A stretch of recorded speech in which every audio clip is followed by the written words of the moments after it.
Good evening, everyone, and welcome to the Faculty of Law's virtual open day.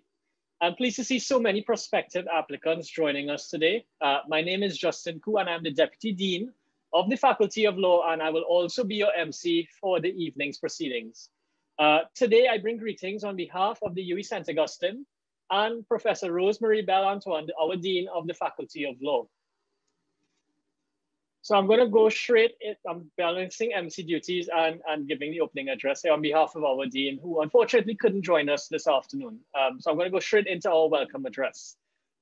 Over the past few weeks, UWI St. Augustine hosted information sessions that focus specifically on undergraduate and postgraduate admissions and financial services. If you missed any of these sessions, you can view the recordings on the UWI St. Augustine's Facebook or YouTube pages. We are delighted that you are interested in pursuing the study of law. For many, the pursuit of law may simply be an avenue to a noble career. For others, it may be the allure of a financially viable job. However, the study and practice of law is much more than just prestige or the possibility of earning money. The field of law and the study of law at the Faculty of Law at UWI St. Augustine aims to empower students to become critical thinkers, to do better for the society around us, and to make a tangible impact on this increasingly globalized world.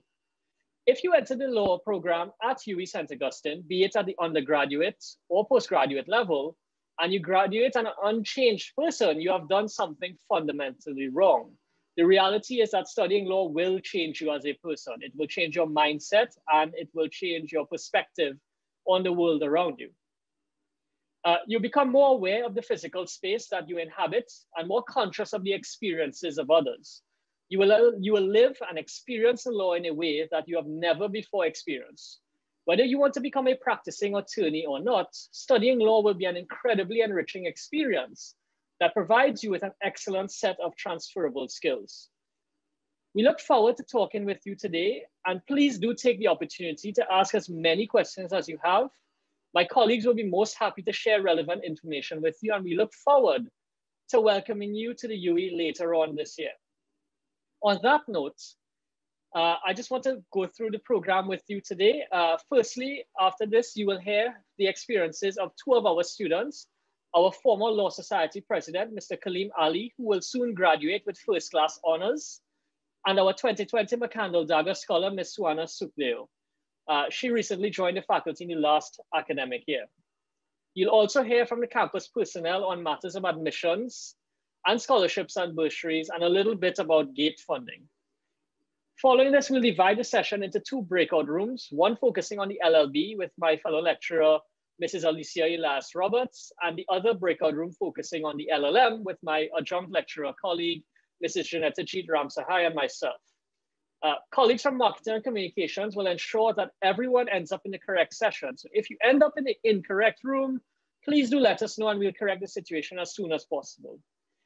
Finally, we endeavor to answer all of your questions during the virtual session today, but where you may have future questions, please do feel free to reach out to us at the law@sta.uwi.edu email. If you send us law-related questions there, we'll be happy to respond. So without any further ado, moving into our program for the evening, I want to turn over to our first student testimonial, which is Mr. Kaleem Ali.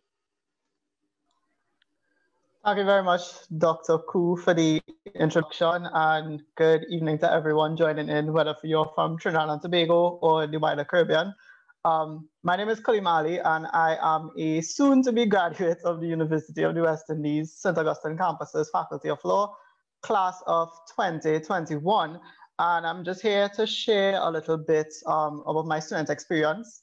Fortunately, I think I'd be able to speak to the program in both structures, being the physical aspect of it and the virtual aspect, given that I've done half of my program online and half of it in person.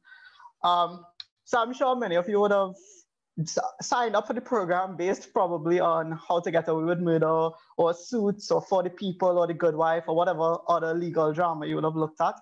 I mean, that's something we all do. And I just want to start off by saying that, you know, you kind of have to learn to manage your expectations a little bit.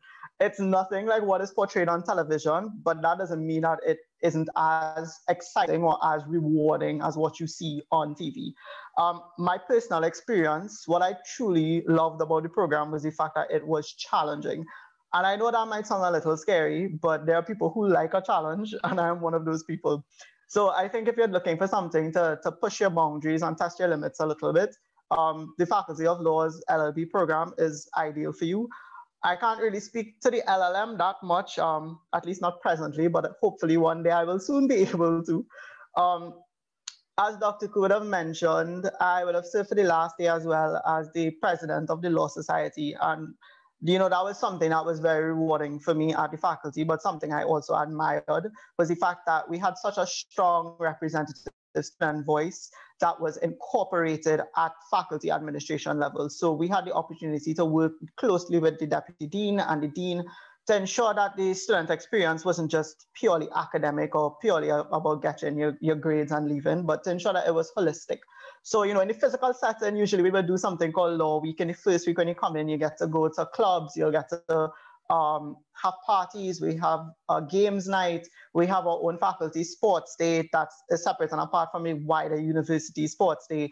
And the good thing about doing this program is in the size, the fact that it's such a small program that it feels more like a family than it does a classroom setting. So that's definitely something you could look forward to. You also have the benefit of being able to get direct entry after into Hubert Law School, which is something that sets the UE St. Augustine campuses LLB apart from the comparable programs, where you would have to probably write an entrance exam to get into the law school. For those of you who also may not know what you want to do in life, the LLB is also a great route. It is something that is flexible and it allows you to have an appreciation for the wider world, because you don't just learn about law, you kind of learn about life, which is why, Dr. Ku always makes the statement that law is life.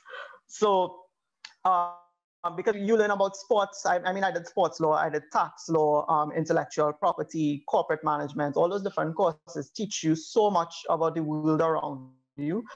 And I know something our dean always says is that when you do appreciation and you start to see things differently, and I can definitely say, having been a student that has gone through the program, I now look at everything from a completely different perspective.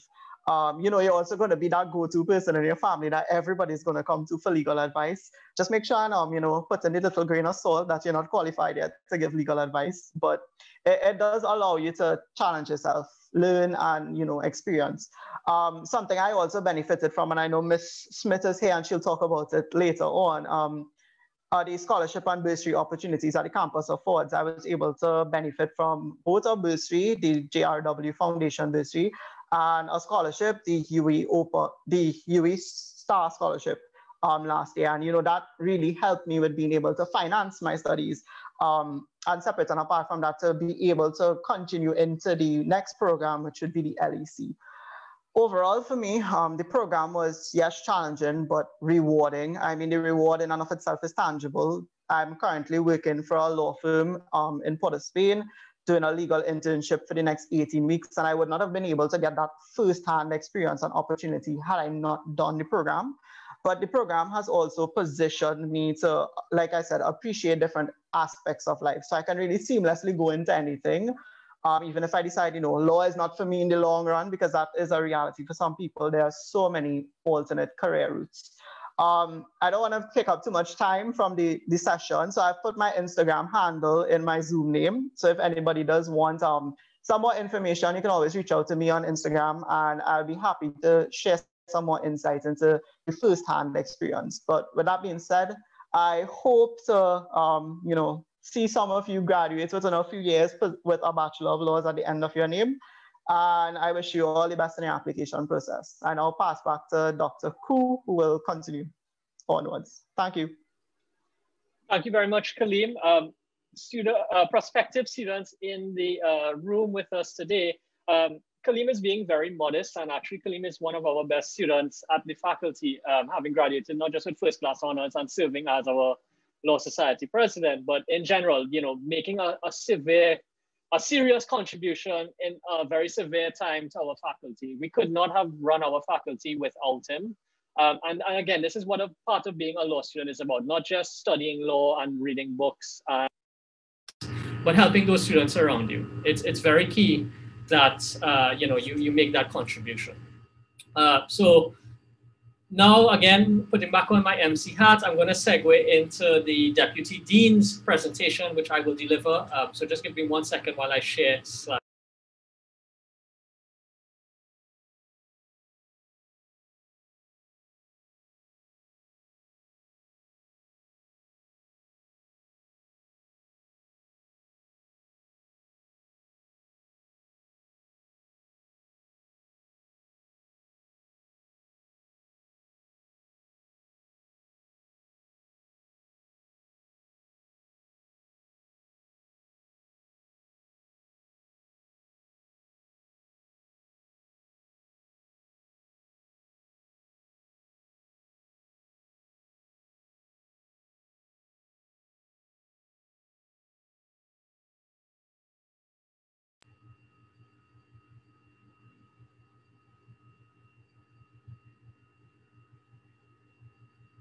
Right, so I'm assuming everyone can see the full screen here. So I'm going to give a little bit of a talk about studying law, and instead of giving you a run-of-the-mill, standard speech from your deputy dean, I'm going to talk about the study of law and the LLB and the LLM program in 5 memes. What it is like to be a law student, what is the expectations related to being a law student, and just general, hints and tips and things to expect when you do join us at the Faculty of Law one day, hopefully.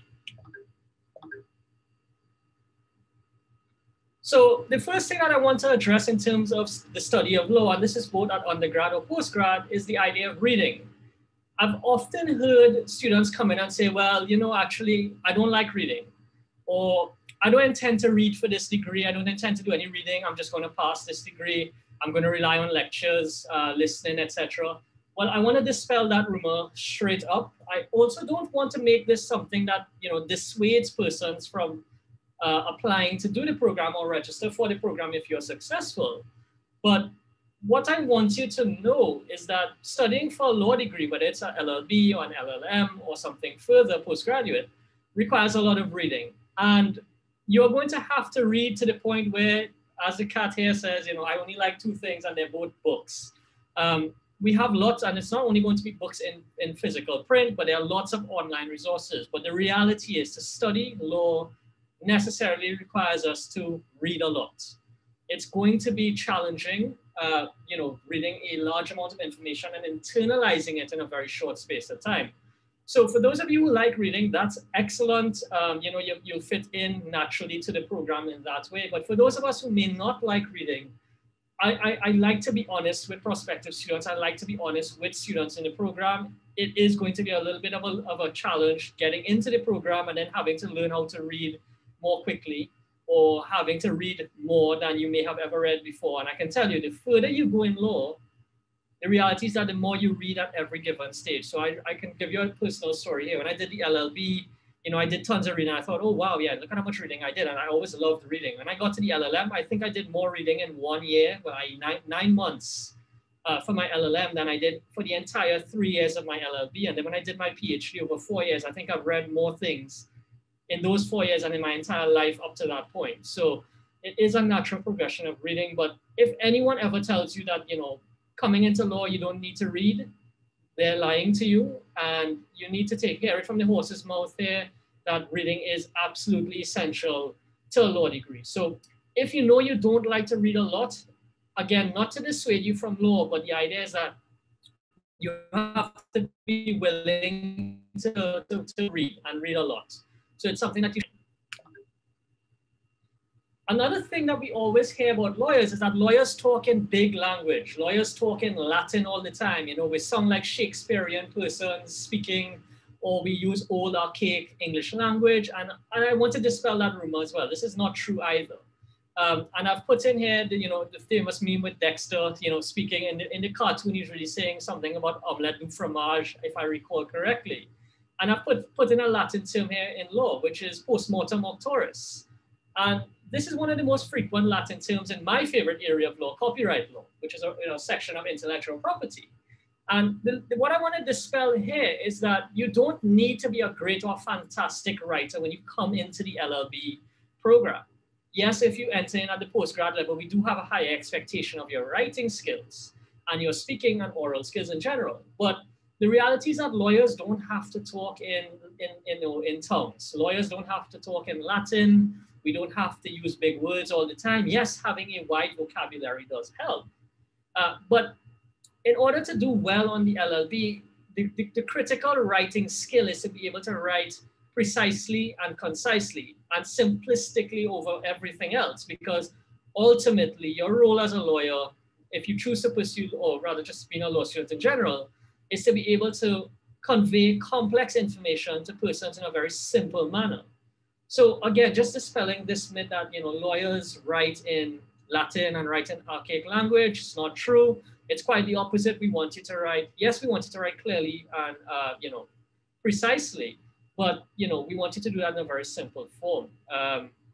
So language is an important aspect of your law degree. You will have to hone your writing skills. You will have to practice a lot.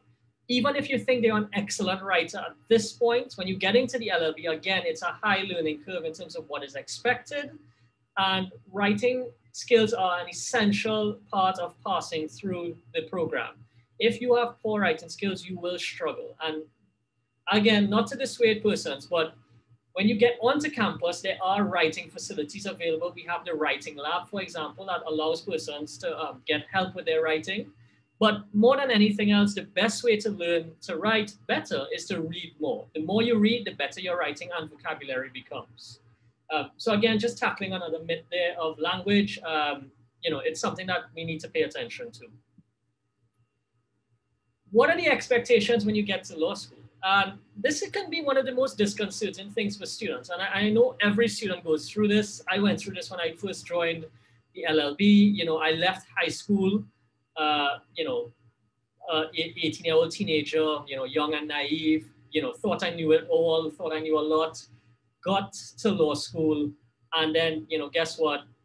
It's like hitting a brick wall. The expectations are significant. You cannot continue along the same path that you took when you were doing your high school studies or doing your certificate, if you're doing the UE certificate, etc., or any other qualification. Studying law is not the same. And it can be quite frustrating at the beginning because, you're expected to learn a lot in a very short space of time. You have lots of readings, you have lots of coursework and assignments to do. And, time management is really, really key. So like Homer here with the monkey clapping in his head, it can seem a bit much. And in reality, you do get over it over time. But what I want you to know is that if you do choose to study law, it's going to be, a learning curve development on the one hand, but also life is going to change. You can't spend as much time liming, unfortunately. You have to spend a lot more time working. So it does require a lot of dedication, a lot of perseverance, and persistence for a large part, because again, things may not necessarily go swimmingly well at the beginning. Yes, there are always a few handful of students that do exceptionally well no matter what. But for the vast majority of us, myself included, it was a big learning curve when I decided to study law. And I always feel that I wish that when I was in high school, someone told me how difficult it was going to be, so I could have better prepared myself for what was coming. So again, choosing to study law is a hugely rewarding opportunity. It's a hugely rewarding experience, but you really have to work to get that experience. It's not a free for all. It's not, there are no free giveaways in terms of studying law. You have to work for it. And myths, Kalim mentioned this one in terms of we all decide or like law because we watch, How to Get Away with Murder, we watch Suits, there are tons of other television shows. I just want to say, if you are going to enter this program on the basis of, watching How to Get Away with Murder in particular or Suits, you may want to reassess. That is definitely not how law school goes. But as I said, it can be very, very interesting. You learn lots of new stuff. You're not only going to study law, you're going to be studying history, you're going to be studying politics, you're going to be studying economics, sociology, little bits of psychology. There are law is a really interdisciplinary field. It involves a lot of areas in terms of analyzing and contextualizing what the law is or what the law ought to be. So it may be best to get those ideas or those visions of law school or from television out of your mind when entering the program. But again, if you were inspired by the kinds of things that you've seen in these shows, it's at the root of it still law-based. You know, things like injustice, things like you know, ensuring financial security for your assets and stuff like that. You know, lawyers do all of these things. So again, these shows are useful in understanding different areas of law, but in terms of how the law works, you know, it's not very helpful in that regard. So best to get it out of your head. And finally, the reality. So what I want to say about law school. Yes, I did say a lot about how hard law school is going to be, but I also want to say that my LLB years were some of the best years of my life. I made many friends. You know, I enjoyed lots of new experiences, and I was able to do a lot of things that, you know, I would not ordinarily have been able to, but for doing the LLB. The LLB paved the way for my career. That's why I'm here now talking to you about all of these things. I learned to love the law. I learned to love the study of law, writing about law, and, you know, law occupies the majority of my day nowadays. So your law school experience is what you make it. And studying at the Faculty of Law, UWI St. Augustine, is excellent because we have a really engaging law society. They put on lots of fun events. Kaleem would have mentioned some things like movie nights, club nights. I know we're in COVID and those things aren't really possible. And I know they've tried really hard to keep things online where possible. But, you know, we have tons of fun experiences at the Faculty of Law. There's an annual football match, which I'm hoping will be back on as soon as COVID is over, which myself and one other lecturer, we play in alongside the students. And it's a hugely enriching experience, you know, learning to not just teach your students and work with your students, but, you know, celebrate their successes alongside them and, you know, enjoy their company on the football field, etc. In, of course, suitable manners. But overall, the LLB program is very, very exciting. And, you know, it opens doorways to future study. And this is where you get into the LLM, often where persons find the area of law that they want to work with probably for the rest of their life or the rest of their working life. So you never know what you're going to discover when you start a law degree. It can really surprise you. You can find all sorts of things, make new friends, you know, learn new things about yourself, and experience different things that would not have been available to you if you studied any other degree. So the law degree does act like an unlocking mechanism. It lets you know things that, you know, you would never ordinarily be able to achieve anywhere else. So as I said, and I just want to reiterate that the study of law can really be a fulfilling experience, but you have to make the most of it. You can't expect to just come into the Faculty of Law and remain the same person coming in as the person who is exiting the Faculty of Law. You would have done something fundamentally wrong at that point. So ultimately, you know, you have to come in, you have to work hard, you have to make the most of it. And my suggestion to you is, if you're really seriously interested in law, you know, go for it. You know, trust yourself, have confidence in yourself, and apply. And with that in mind, I hope to see some of you in the Faculty of Law in September. So let me just stop my slides.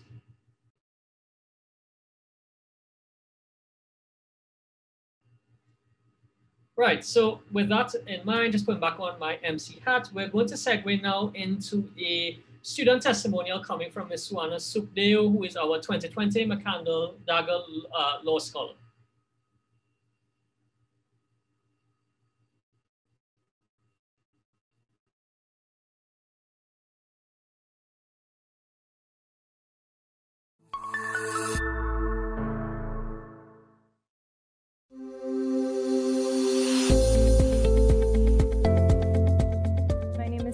Subdeo, and I'm the recipient of the McCandle Dagger Scholarship in Law for 2020.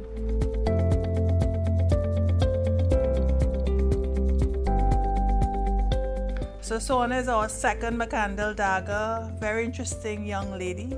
We had a young man last time, And this time we have someone perhaps a softer touch in terms of her activism. Even at a very young age, she was singled out. For example, she was a nominee for the National Youth Awards program in 2015. She's participated in Children's Forum. She's been recognized by the Office of the Prime Minister, Gender and Child Affairs, in terms of her own activism in her own quiet way. She's a sort of a quiet person, but very dedicated and committed to this social grounding that I'm talking about.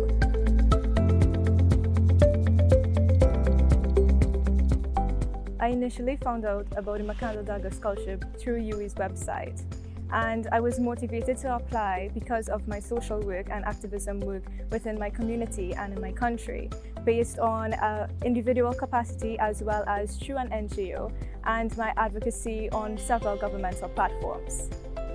When I was first informed that I was recipient of the scholarship, I was very overwhelmed with happiness, and it was a very exciting moment for my family and I, being the first one to pursue law at the University of the West Indies as well as attain a scholarship. The McCandle-Dagger Scholarship is really a very unique scholarship. What it does is to focus on increased access to legal education through the Faculty of Law to do the LLB, which is our main program. What we have done with this scholarship is to enable persons who would not normally get into the law faculty because of their CAPE, as the case may be, but who would matriculate for the UWI. And we have decided that it's those persons who have made a mark in terms of their activism. I'm going to use the scholarship in order to help those of the lesser fortunate, to be their voice, to advocate for domestic violence against women, and fight topics of injustice and inequality within my society. I want, on behalf of the Faculty of Law, University of the West Indies, St. Augustine campus, to warmly welcome Suwana Sukdu to the Faculty of Law, to our law family, and to congratulate her for what is a really tremendous achievement. And we look forward to her really being an agent for change, a very positive agent for dynamic change in the society.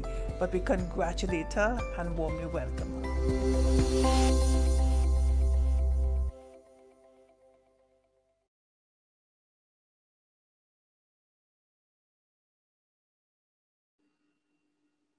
So that was our 2020 McCandle-Dagger scholar, Suwana Sukdeo.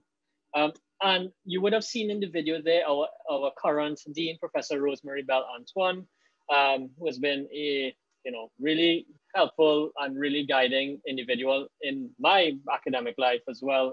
She's been an excellent dean. Unfortunately, her time as dean is up, so she will be leaving us this summer. But you will be in good hands with whoever takes over the faculty.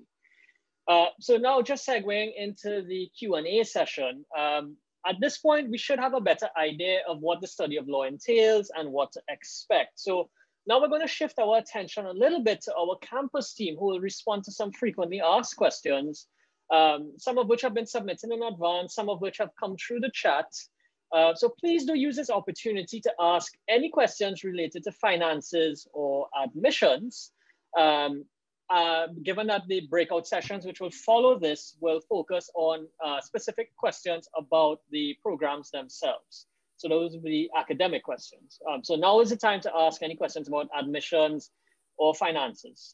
So let's start with one of the initial, and I think one of the most important questions, because without it, you can't actually enter into UWI. So this question is from Mr. Bradshaw. When is the deadline for applications to UWI? Okay, good afternoon, Dr. Koo, and good afternoon to all participants that showed up this afternoon. Happy to see all of you. The application period began on January 21st of this year and will close on July 31st, 2021, online. The entire process is online. So again, July 31st, 2021. Thanks, Mr. Bradshaw. I have a follow-up question for you on that. What is the critical information that students, or prospective students, need to know at this particular time in terms of applying? Okay, we would like students to be able to appreciate that because the campus is closed, there is no opportunity for you to come in to be able to drop in the supporting documents, which was normal practice up to 2019 before the pandemic hit.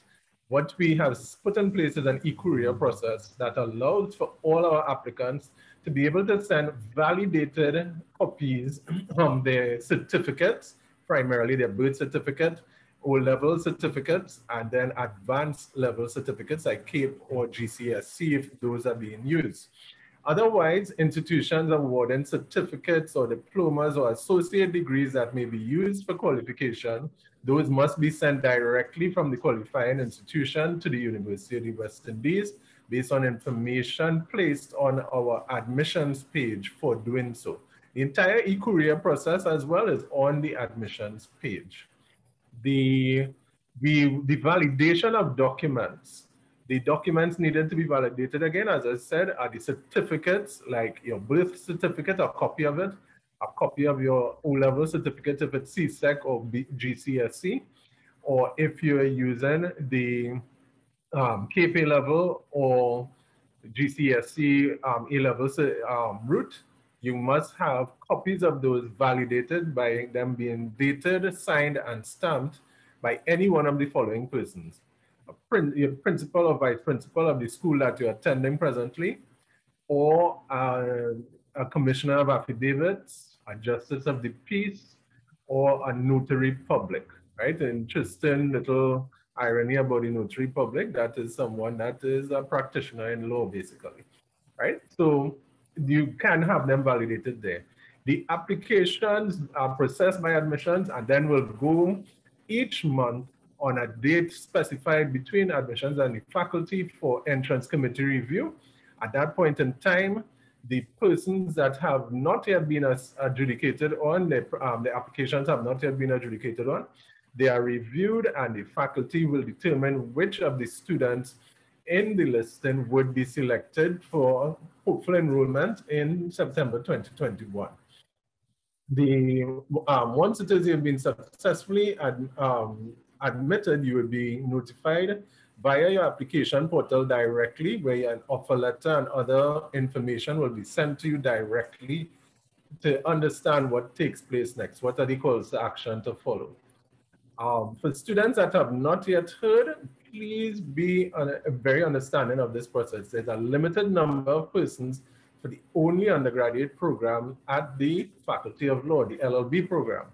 The faculty must ensure that the highest quality students are admitted on an annual basis, and there will be a final arrangement for students to be adjudicated to determine what the final listing of students will be for the program. That should take place sometime between July and August of this year, right?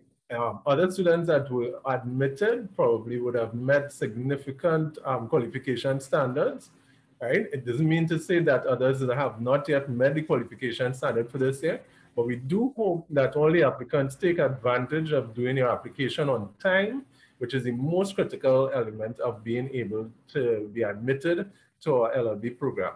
For anyone that is requiring any other information, my email address appears in the chat, and you can reach out to me directly. I'm answering questions already, as you may have seen in the chat, and I'll continue to do so after this. Do have a great evening, enjoying all the information about the most prestigious law faculty in the Caribbean, the Faculty of Law at the UWI St. Augustine campus. Thanks a lot. Thanks, Mr. Bradshaw. Before you leave us, I just have one follow-up question. So you mentioned the e-courier platform. How do you keep track to ensure that all of your documents submitted have been received? Is there any way for us to do that? Okay, the students that have utilized the e-courier platform, within 48 hours, they would receive verification or acknowledgement that the documents have been received and will then be transferred to the application portal. All information on the application portal about documents received based on an application that is made at the online should be finalized within 3 weeks of the person submitting that information, within 3 weeks or less. Great, thanks, Mr. Bradshaw. If I have any further questions for you, we'll come back to you shortly. Not a So I just problem, want Dr. to, great, thanks. I just want to shift attention a little bit to bursaries and scholarships. Ms. Smith or Ms. Kalu, who are with us, can you just give us a general idea as to what financial options are available to students who are entering the university? Certainly. I don't know if my colleague, Sarah, are you on? I am on actually. As soon as you're finished, I'll go after. Okay, great. Thanks, Sarah. And of course, Sarah is the person in charge of scholarship and bursary at the postgraduate level, and I will speak directly to the undergraduate office. So first, I want to join Dr. Koo and the team at the Faculty of Law in saying a hearty welcome to all the prospective candidates. We really hope to see you and welcome you at the start of the new semester. Now, financing your degree is always something that a lot of questions come in that area. And I'm happy to say that through our office, which is the Financial Advisory Services Office, which is located within the Division of Student Services and Development, we are here to provide you with that type of financial support for eligible candidates. And so I want to first start off just very briefly talking about our scholarships and bursaries, which are one, privately donated. It means that members of corporate Trinidad and Tobago, the campus community, individuals, alumni, regional persons in the region and internationally contribute towards the development of our UWI students, who will be coming in September. And I'm happy to say too that, of course, Dr. Koo, I must take this opportunity to share our thanks to you, Dr. Koo, himself a donor of a scholarship for students in the Faculty of Law. So thank you for that, Dr. Koo. And among the rest of donors, there are about 19 donors who contribute towards scholarships and bursaries for students in the Faculty of Law. And among that 19 is the UWI Development and Endowment Fund. I think Kaleem alluded to it earlier when he said that he himself was the recipient of the UWI Star Award, and that is usually given to the highest performer across each faculty. So kudos and commendations to you, Kaleem. It's no wonder that you're on today with us sharing your experience. Now, the second fun fact about fast fact about our scholarships is that it is non-tuition based. It means that you can use it to pay your tuition, but it's not mandatory that you use it to do that. And so when you're completing your GATE form, there's a section that requires you to insert whether you have received or are receiving a scholarship. So you do not need to put that there because that funding essentially is non-tuition based. They want to know about your tuition funding to find out where you're getting additional support. So in that case, you don't need to put it. But of course, we hope that you do use the funds to further your educational pursuits, to purchase your books, whatever pieces of technology you might require to really maximize the true benefit of pursuing a UWI degree. The third fact is that our bursaries actually start at $5,000 TT, and it goes up from there. And so $5,000, I just listed a few things that it could do for you. And of course, as we move through the COVID pandemic, we are realizing more and more that $5,000 is really going to help students move forward. And so in terms of the application date, our applications for incoming students, and this is very important, is September 1st to the 30th. For incoming new students like yourself coming in September, the application period is the 1st to the 30th of September. Now, if you do go on our website, which is sta.uwi.edu/scholarships, you will see the applications are open right now, but that is for continuing students. So once you apply in September, we go through the criteria, make sure you meet the criteria. And so that particular period will be for your first year. Once you hit the second semester and applications open again, you will then be considered a continuing student and you apply for the continuing student award. But for now, it's September. Our donors ask for a range of scholarships, a range of criteria starting with a GPA. The GPA might be 3.0. Sometimes they go below the 3.0 depending on the financial circumstances. Some of our donors have that financial need component. So you use your financial challenges to access some of the scholarships that are on offer. And some require, of course, your involvement in extracurricular activity. We have donors who support students in the LeBray area. So in addition to the 3 criteria I just listed, they would point out that the student must be from LeBray and environs, Mayaro, Guayari. We have donors who also offers awards from past people's associations, Holy Name Convent, St. Joseph Convent. So I do invite you to check out our scholarships and bursaries booklet, which you will find on the page, and just peruse the different criteria requested by the donor, and get a sense of who the donors are as well. Once again, I would also like to close off by indicating that we have live support sessions running every Thursday from 1 to 3. Students can go on our webpage, peruse the live session tab, click and schedule an appointment to come in and have a little conversation with us. If you have any questions about applications, how you qualify, etc., we are there 1 to 3 every Thursday. So on that note, Dr. Koo, I wish to thank you and the faculty again for affording us this time, and I look forward to seeing some of your students in September. Excellent. Thank you very much, Ms. Smith. So, Dr. Koo, good afternoon. Let me thank you, number one, and 2, I just want to follow on from Mrs. Smith and greet all of our wonderful students, and especially welcome them for logging into the session and taking time to do this today. Thank you to the faculty for the opportunity to share some of our financial resources available to our postgraduate students. I'm happy to indicate that both scholarships and bursaries are available for postgraduate students within the Faculty of Law. I want to first start by differentiating both of them. We've got scholarships for research degrees only, and we've got scholarships for taught degrees. That's for the postgrad diploma and the LLM. So let me start with the research degrees only scholarship. The first one that's available is the UWI Postgraduate Scholarship. This is a wonderful opportunity, and it's open to local, regional, and international MPhil and PhD research students. You can either be an existing, currently registered research student, a new first-time research student, or even a year 3 undergraduate student wishing to commence their research degree with effect from September 2021. These 3 categories of students are all eligible to apply. The award is for full-time research, carries a value of 60,000 TT per year, and it is renewable, but based on academic research performance. Our website has a scholarship advertisement. It also contains the eligibility criteria, the online scholarship application form, and all the information you need to submit that application. All supporting documents as well can be uploaded within this platform, like your research proposal, so you don't have to concern yourself with submitting hard copies at this present time.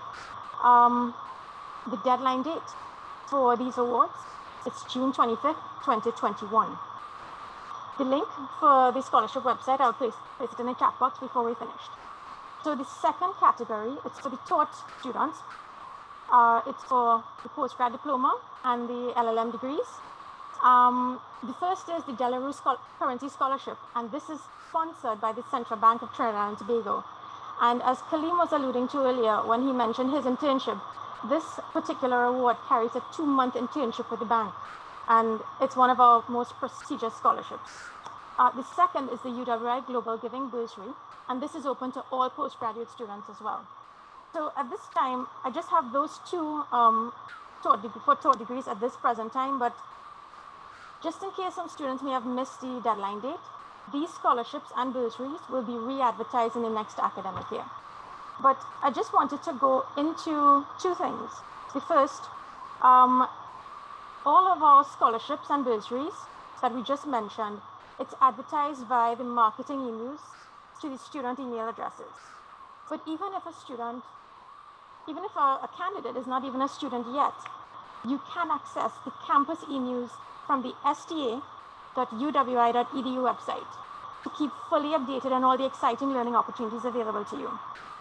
For instance, you got information on upgrade seminars, research seminars, PhD defenses, inaugural lectures from persons within campus and around the world. So we don't just stay within the campus. In addition, our information is sent out via social media and uploaded to our postgrad scholarship website. Two things finally to mention. Postgrad has a chat function. I will put this information in the chat box as well. And it's open from 9 a.m. to 3 p.m. Monday to Friday. In conclusion, with regard to the admissions information for postgrad, our deadline date for applications is also July 31st, 2021. And just wanted to echo all the sentiments from Mr. Bradshaw, which was fantastic. It's the same, all the information is located on our scholarship, on the website. And should you require any additional information, feel free to contact me. I'll be happy to assist. Dr. Koo, back to you. Great, thanks, Ms. Kalu, for that very useful information. Before we go into the breakout room session, I just want to ask, pose one more question to Nigel. Nigel, can you guide our prospective applicants through the process of paying for the application online, please? Okay, not a problem, Dr. Koo. Yeah, if you're going to be paying online, in fact, on the admissions page, there's information that highlights what is necessary for you to be able to pay utilizing a credit card or the form that is required to visit the bank and make your application processing fee paid over the counter, any Republic Bank Limited branch. We also have now instituted a brand new method of being able to pay online via a debit arrangement. If you send me an email, I would be able to send that information to you because there are quite a lot of details involving account numbers and so on that I can't recall all of right now, but I do have that information that I can send to you when you send me an email. Great, thanks, Mr. Bradshaw. And just one more for you. For the benefit of all, in case they're missing it in the chat, there's a lot of questions or discussion about CAPE Unit 2. So can you just discuss that a little bit, just for clarity for all, please? Okay, not a problem. The university registrar of all 5 campuses indicated earlier this year that because of the situation associated with the pandemic and the impact on CXC exams, meaning late delivery of exams, the University of West Indies would allow CAPE A-level students to be adjudicated for admission to programs in the majority of the faculties based on an assessment of exams written in June, July 2020. Such students must have if they were Unit 1 students last year doing those exams, they must also too at some time when the results come out for the Unit 2 results, they must send them to us to verify that they were also 2 students at upper level completing the curriculum for Unit 2 exams. Okay, so basically we will be adjudicating persons based on Unit 1 results, as well too as those persons must send in their Unit 2 results for CAPE. Certificate, diploma, associate degree students, remember your institution must directly send to admissions, and your institution, not yourself, must send to admissions the transcript completed for the program that you have done at the institution that you're doing it with. If it's UWI Open Campus, Roy Tech, or another institution, you must send that transcript to admissions on or before August the 9th for you to be adjudicated for consideration of admission to the LLB program. Great, excellent. Thank you very much, Mr. Bradshaw. I just want to add a little bit more information to what we would have heard previously about finances and scholarships by talking a little bit about GATE and other available finance options. So this is just a quick overview of the GATE information. Unfortunately, we are not joined by anyone from the UWI GATE office. But I have some basic information here that I can share with all. So as we know, the GATE program is available for nationals of Trinidad and Tobago, and it only now covers undergraduate tuition fees. We would recall that in August 2020, the government made a decision to no longer cover postgraduate tuition fees. So just to reiterate, GATE is only available for undergraduate tuition fees. And I also want to add and stress at this point that GATE only covers your first undergraduate program. So if you already have an undergraduate degree, you will not be eligible for GATE funding for your second degree, if that second degree will be law. In order to qualify, or rather to get access to GATE, you have to get a GATE ID by visiting any TT Connect office with your ID card and your birth certificate. Once you get that, you can then log on to the eGate website and apply for funding. Just remember that now GATE has a means test rate, which will determine how much GATE funding you're eligible for.